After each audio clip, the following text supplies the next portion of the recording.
أعوذ بالله من الشيطان الرجيم. قال اهبطا منها جميعا بعضكم لبعض عدو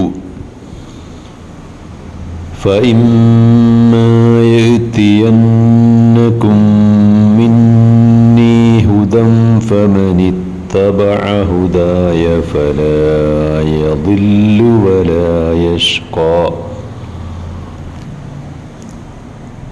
ومن أعرض عن ذكري فإن له معيشة ضنكا ونحشره يوم القيامة أعمى. സൂറത്ത് താഹ 123-124 ആയത്തുകളാണ്. അള്ളാഹു കൽപ്പിച്ചു, നിങ്ങളെല്ലാവരും ഇവിടെ നിന്ന് ഇറങ്ങിക്കൊള്ളുക. നിങ്ങളിൽ ചിലർ മറ്റു ചിലർക്ക് ശത്രുക്കളാണ്. ഇനി എന്നിൽ നിന്ന് മാർഗദർശനം ലഭിക്കുമ്പോൾ ആ മാർഗത്തെ പിൻപറ്റിയവൻ വഴിയേടിലാവുകയില്ല, നിർഭാഗ്യവാനാവുകയുമില്ല. എന്നാൽ ആരെങ്കിലും എൻ്റെ മാർഗദർശനത്തെ അഥവാ ഉത്ബോധനത്തെ അവഗണിക്കുകയാണെങ്കിൽ അവനിവിടെ കുടുസായ ജീവിതമായിരിക്കും. ഉയർത്തെഴുന്നേൽപ്പ് നാളിൽ അന്ധനായ നിലയിലാണ് നാം അവനെ ഹാജരാക്കുക. ആദമിനെ അഥവാ മനുഷ്യനെ അള്ളാഹു സൃഷ്ടിച്ചത് ഭൂമിയിലേക്ക് ജീവിക്കാൻ വേണ്ടി അയക്കാനായിരുന്നു, സ്വർഗത്തിൽ താമസിപ്പിക്കാൻ വേണ്ടി ആയിരുന്നില്ല. ആദമിനെ സൃഷ്ടിക്കുന്നതിന് മുമ്പ് മലക്കുകളോട് ആ കാര്യം പ്രകാരം വെളിപ്പെടുത്തിയിട്ടുണ്ട്. അത് അൽ-ബഖറ അധ്യായത്തിൽ അങ്ങനെ പറയുന്നുണ്ട്, എടുത്തു പറയുന്നുമുണ്ട്. അപ്പോൾ ആദമിനെയും ഇണയായ ഹവ്വയെയും സൃഷ്ടിച്ചതിന് ശേഷം കുറച്ച് നാളത്തേക്ക് സ്വർഗത്തിൽ അവരെ താമസിപ്പിച്ചത് കുറച്ച് പ്രായോഗിക പരിശീലനങ്ങൾ നൽകാൻ വേണ്ടിയായിരുന്നു. അങ്ങനെയാണ് നിരോധിക്കപ്പെട്ട വൃക്ഷവും അതിലെ കനിയും കഴിക്കരുത് എന്നവരോട് കൽപ്പിച്ചത്. അവിടെ ഇബ്ലീസിൻ്റെ പ്രലോഭനവും ആ പ്രലോഭനത്തിൽ ആദം ദമ്പതികൾ വീഴുകയും ചെയ്തു.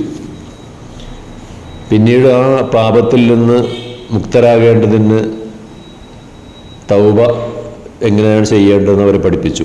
പശ്ചാത്താപത്തിൻ്റെ രീതി അവരെ പഠിപ്പിച്ചു. ഇബ്ലീസ് മനുഷ്യവർഗത്തിൻ്റെ ബദ്ധശത്രുവാണെന്നും അവരെ പഠിപ്പിക്കുകയുണ്ടായി. ശത്രുവുമായിട്ട് ഒരു നിലക്കും കൂട്ടുകൂടരുത് എന്ന മറ്റൊരു പാഠവും അവർക്ക് നൽകി.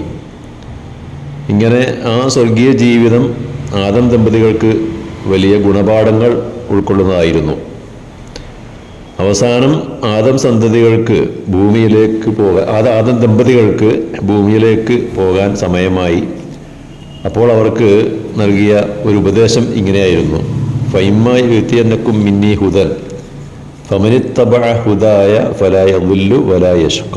എന്നിൽ നിന്നുള്ള സന്മാർഗ നിർദ്ദേശങ്ങൾ ലഭിക്കുമ്പോൾ അതനുസരിച്ച് ജീവിക്കുകയാണെങ്കിൽ ഒരിക്കലും വഴിപിഴച്ചു പോവുകയോ അല്ലെങ്കിൽ നിർഭാഗ്യവാനായി തീരുകയോ ചെയ്യില്ല. നേരെ മറിച്ച് എൻ്റെ മാർഗനിർദ്ദേശങ്ങളും ഉത്ബോധനങ്ങളും അവഗണിച്ചുകൊണ്ട് സ്വേച്ഛാനുസൃതം തോന്നിയ പോലെയൊക്കെ ജീവിക്കുകയാണെങ്കിൽ അവന് ദുനിയാവിൽ കുടുസായ ഇടുങ്ങിയ ഒരു ജീവിതമായിരിക്കും ഉണ്ടാവുക. മഴീസത്തൻ ലങ്ക എന്ന് പറഞ്ഞത്, അതായത് മനസ്സമാധാനവും സംതൃപ്തിയും സന്തോഷവും ഇല്ലാത്ത ജീവിതം. കാമമോഹങ്ങളുടെ അടിമയായിരിക്കും അവൻ. അങ്ങനെയുള്ളവർ സ്വാഭാവികമായിട്ടും കുടിപ്പക, കിടമത്സരം, അത്യാർത്തി, ഉത്കണ്ഠ, പരിഭ്രമം, വിഷാദം, ടെൻഷൻ, സ്ട്രെസ് ഇതൊക്കെ അയാളെ പിടികൂടും. സുഖസൗകര്യങ്ങൾ എത്ര കണ്ട് ഉണ്ടായാലും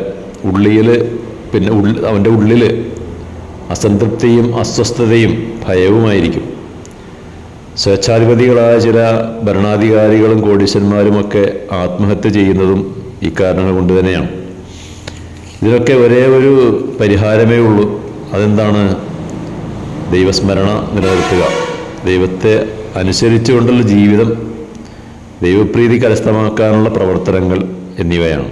ഈ രീതിയിൽ ജീവിക്കാത്തവർ യഥാർത്ഥത്തിൽ അന്ധന്മാരാണെന്ന് ഖുർആൻ വിശദീകരിക്കുന്നുണ്ട് സൂറത്തുൽ അഅറാഫിൽ 179 അധ്യായത്തിൽ. ആ ആയത്തിൽ പറയുന്നത് 179 ആയത്തിൽ പറയുന്നത് അവർക്ക് ഹൃദയമുണ്ട്, മനസ്സുണ്ട്, പക്ഷെ അവർ ചിന്തിക്കുന്നില്ല, ഗ്രഹിക്കുന്നില്ല. അവർക്ക് കണ്ണുകളുണ്ട്, പക്ഷെ അവർ കാര്യങ്ങൾ നോക്കി കാണുന്നില്ല. അവർക്ക് നൽകിയ മാർഗദർശനം അവർ കാണുന്നില്ല. അവർക്ക് ചെവികളുണ്ട്, പക്ഷേ സന്മാർഗത്തിലേക്കുള്ള ക്ഷണം അവർ കേൾക്കുന്നില്ല.